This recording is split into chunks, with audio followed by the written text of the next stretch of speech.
Franchement, le court-métrage de David.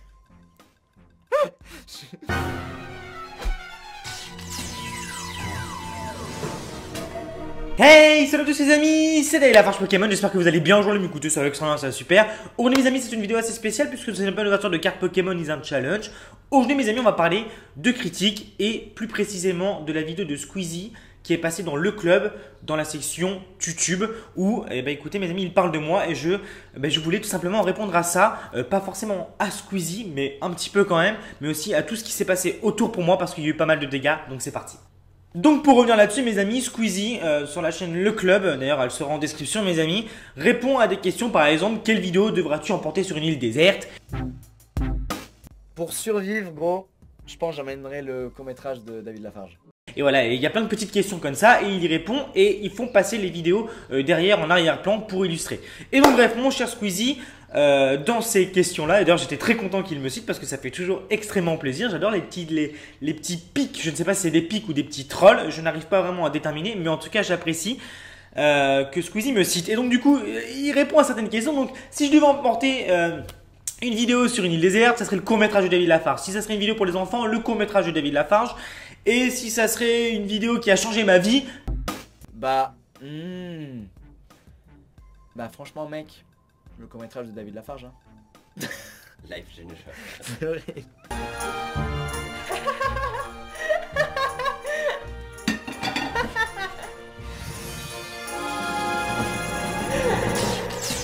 le court-métrage de David Lafarge. Et après, à la fin de cette vidéo, mes amis, d'ailleurs, vous aurez le lien de la vidéo en description. Il parle de la vidéo qui l'a fait pleurer et il parle de ma vidéo de séparation avec Mijirachi. Je ne sais pas du tout s'il se fout de ma gueule ou non. Mec c'est chiant de... Enfin c'est un peu osé comme question. Mais quand David Lafarge s'est séparé de Mijirachi, pas si longtemps en plus après le court-métrage, c'était un coup dur quoi. Pour le YouTube Game, tout le monde était triste de voir ça. Ce n'est pas une fausse vidéo, c'est pas une vidéo fake, c'est pas un prank ou autre chose, c'est pas un défi, c'est vrai. Moi je crois plus en l'amour depuis. Je crois plus en l'amour. Ça reste des choses qu'on a aimé produire finalement. Et ça, je m'en fiche un petit peu. Mais bref, le truc il est pas là mes amis. Moi je voulais parler un petit peu du sens critique là-dessus. Moi, voilà, Squeezie, j'apprécie beaucoup qu'il rigole là-dessus. Et même moi je trouvais ça drôle. Parce qu'en vrai mon court-métrage mes amis, si vous allez avoir un petit extrait qui va apparaître, mon court-métrage n'est pas incroyable du tout. Je le sais. J'ai essayé, je me suis fait plaisir. Avec l'équipe on s'est fait plaisir, on avait du bon matos. Mais voilà ce que ça a donné. Et alors, le principal mes amis sur internet c'est d'essayer.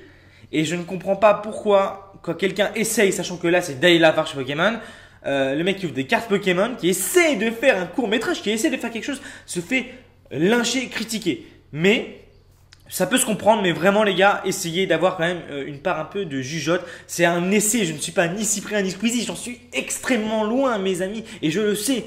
Voilà, et à chaque fois les gens reviennent sur ce court métrage, et franchement, au moins j'aurais essayé de faire quelque chose. Après voilà, là où j'en veux un peu à Squeezie dans cette vidéo, c'est que Squeezie il rigole. Moi je le sais, tu vois. Moi je le sais qu'il rigole, les youtubeurs aussi le savent, certaines personnes le savent. Mais ce que Squeezie sait, et je ne comprends pas pourquoi il fait ça, c'est qu'en rigolant de cette façon, en se moquant de cette façon de mes vidéos, ça va apporter des dizaines, des centaines et des milliers de personnes qui vont venir m'insulter sur internet. Et c'était le cas et c'est pour ça que je reviens. Parce qu'aujourd'hui j'en ai marre qu'en 2018 je me fasse encore cyber harceler sur internet. Vraiment j'en ai ma claque quoi, vraiment c'est insupportable. Maintenant je suis blindé contre ça, mais stop quoi. Stop les gars. Stop, stop, stop, stop. Là je regardais les commentaires, il y a un commentaire les gars, non mais c'est grave. Et si c'est vrai, mais sérieusement, voilà, le commentaire il a quand même 200 pouces bleus. En même temps, je trouve que David Lafarge se fait vachement lyncher et critiquer par tout le monde de partout. Ça doit pas être facile à vivre du tout, putain. Je sais que c'est devenu le représentant des vidéos cancer sur YouTube. On en est vraiment arrivé là, les gars. Je veux dire, maintenant, il y a des mecs qui font des pranks fake en permanence. Leur chaîne, c'est que des pranks fake. Il y en a, leur chaîne, c'est en se servant que des noms des youtubeurs connus. D'ailleurs, c'est ce que je fais aujourd'hui. Mais eux, c'est toutes leurs vidéos. En permanence. Il y en a, c'est que de critiquer. Il faut que critiquer YouTube ou les youtubeurs. On est sur YouTube. Je fais des vidéos où je montre ma passion. C'est-à-dire ouvrir des cartes Pokémon. Des fois, je dérive un peu sur les ouvertures de Panini, d'objets spéciaux. Je filme mes vlogs au Japon, à Las Vegas, dans le monde entier. Avant, je faisais des challenges avec mon ex-copine, il n'y avait rien de méchant, des dégustations, ça n'a jamais été cancérigène. C'est que dans le YouTube France que ça l'est, parce que dans les autres pays, il n'y a jamais rien eu contre ça. Je ne vois pas ce qu'il y a de mal à déguster des produits.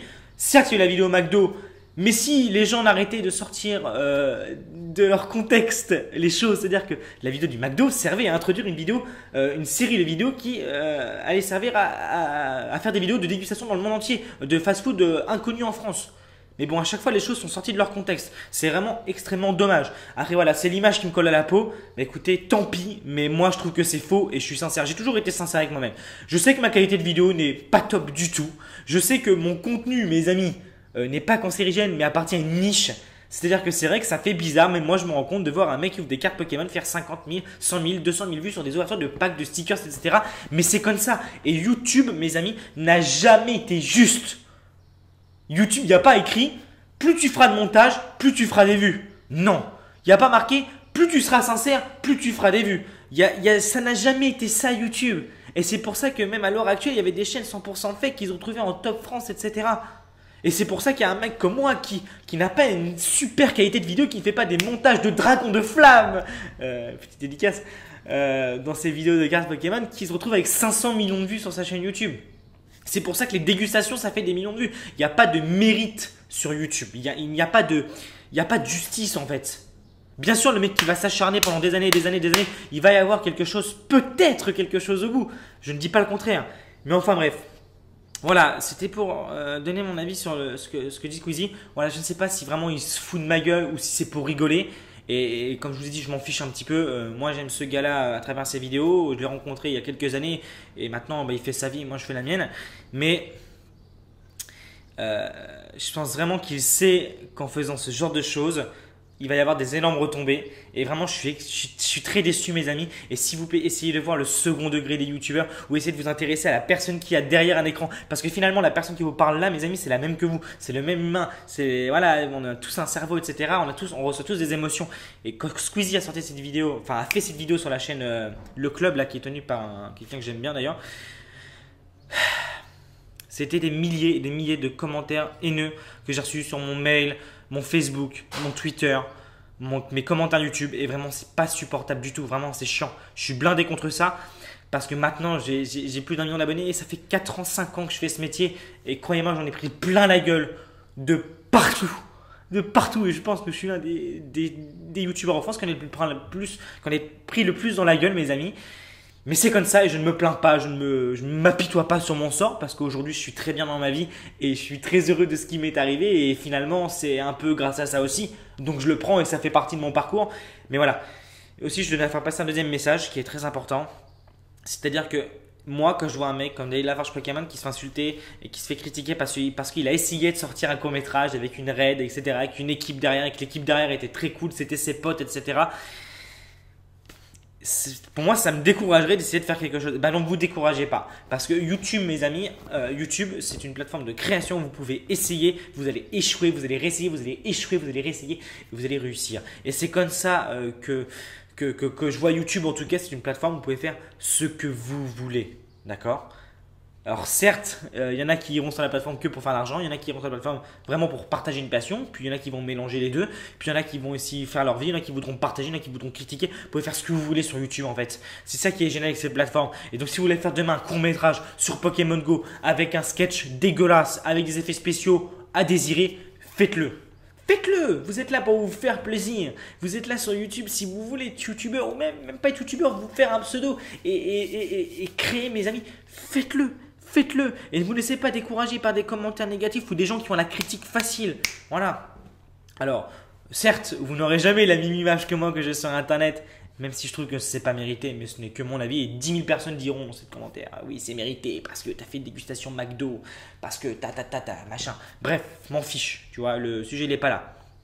Le sujet est que, mes amis, vous pouvez faire tout ce que vous voulez sur Internet. Il y aura toujours une espèce de critique envers vous. Mais tout ce que je demande, mes amis, c'est que vraiment, parce que je suis sûr qu'il y a certains de mes abonnés qui sont partis, ou certains de vous qui critiquent aussi d'autres personnes, faites attention quand vous critiquez des youtubeurs derrière votre PC, parce que ça nous atteint tous. tous vos commentaires, mes amis, forcément ça atteint un petit peu, on est tous des êtres humains, on est tous blindés à notre niveau. Quand je dis blindés, je parle de sécurité là-dessus, de protection. En 2014, quand je me faisais insulter sur internet, je le vivais mal. En 2018, je dis que c'est mon fonds de commerce, pour être sincère avec vous. C'est ce que je raconte en interview et aux gens que je rencontre. On a tous notre tact par rapport à ça, et vraiment, soyez indulgents sur internet, mes amis, on n'est pas là pour se prendre la tête. Et j'ai vraiment l'impression qu'il y a une communauté sur YouTube qui n'est que là pour détruire les gens. Mais vraiment. Bref. Après, quand je parle par exemple, tout à l'heure, je citais les youtubeurs critiques. Il y a des youtubeurs critiques que j'adore. Il y en a un en particulier que j'adore. Et ça ne m'empêche pas de regarder, bien sûr. Hein. Même si je sais les conséquences que ça apporte. Et c'est pour ça que je ne commande pas, je ne fais pas de choses, etc. Et ça ne change pas mon avis. Par exemple, Maxella. C'est un youtubeur critique que j'adore regarder ses vidéos. J'ai regardé toute sa chaîne YouTube. Il a commencé sa chaîne YouTube d'ailleurs avec une vidéo sur moi. Comme beaucoup de youtubeurs critiques d'ailleurs qui se sont servis de mon nom pour faire des vues. Et finalement ça a plutôt bien marché. Et puis ils avaient des choses à raconter. Mais bref, c'est comme ça en tout cas je le vois. Et comme chaque créateur, tu le vois un peu comme ça forcément. Mais bref. Voilà, Maxella, j'aime bien. C'est sympa ce qu'il fait et c'est vrai. Bref, voilà mes amis. C'était une vidéo assez compliquée à vous faire parce que il fallait trouver les bons mots. J'espère vraiment que je les ai trouvés. Et j'espère que vous avez compris le message que je voulais faire passer parce qu'aujourd'hui, mes amis, j'ai d'autres problèmes dans la vie et j'ai pas envie d'en avoir plus sur internet. Tu vois, j'ai des gros problèmes dans la vie en général. Tu vois, que j'essaie de m'en sortir depuis 1 an et demi et là encore plus ces 6 derniers mois. C'est pas pour en avoir plus sur YouTube, sachant que vraiment, je ne pense pas que je mérite ça. Vraiment, je ne pense pas. Tout sincèrement, je pense que personne ne mérite ça. Mais sincèrement, entre nous, je ne pense pas. Mais bref, ce n'est que mon avis. Et en tout cas, les amis, je tenais aussi à faire un petit message pour les gens qui me soutiennent chaque jour, qui sont là à 50, 100 000 personnes tous les jours sur mes vidéos. Je voulais vous remercier du fond du cœur d'être là, de tous vos commentaires, de tous vos pouces bleus ou pouces rouges selon vos envies, si vous avez aimé ou pas. Parce que vraiment, ça fait super plaisir de reprendre YouTube. Ça fait 1 mois que j'ai mon appartement à Paris et j'ai déjà fait une quinzaine, vingtaine de vidéos. Et qu'est-ce que ça fait du bien de faire des vidéos? Qu'est-ce que ça fait du bien de voir des retours? Qu'est-ce que ça fait du bien même d'être à Paris, de recroiser des abonnés dans la rue, dans les supermarchés, etc. Qu'est-ce que ça me fait plaisir, mes amis. Et franchement, je ne suis que très heureux de tout ça. Voilà, mes amis. Donc, c'était une petite vidéo réponse à Squeezie. Plutôt réponse à la vidéo que Squeezie a fait. Voilà. J'espère vraiment que vous avez compris le fond de cette vidéo. C'est vrai que j'ai un peu bablaté. Pour mon court-métrage, mes amis, il y aura un lien dans la description. Je vous le conseille pas. Voilà. Parce que vous n'allez pas vous attendre à un truc de fou. Sachant que maintenant, on a beaucoup de créateurs qui font de l'énorme qualité, qui ont des équipes derrière, etc. Je ne vous le conseille pas. Si vous voulez vraiment rigoler, regardez-le. Mais moi, je ne vous conseille pas mon propre court-métrage du coup. Parce que à l'époque, déjà, c'était pendant la sortie de Pokémon Go. C'était pendant la hype de Pokémon en général. Maintenant, YouTube a tellement changé, même en 2 ans, qu'il y a tellement plus de créateurs qui font encore plus de contenu que là, c'est encore plus cassé, quoi. Mais enfin bref, voilà, merci de m'avoir écouté pour cette vidéo. N'hésitez pas à laisser le petit pouce bleu si le cœur vous dit. Vous abonner pour ne plus rien louper. Si vous voulez regarder des ouvertures de cartes Pokémon, de stickers. Et peut-être le retour des dégustations des challenges. Peut-être, qui sait, peut-être. Et voilà, les amis, plein de bisous à vous. Et moi je vous dis à très bientôt.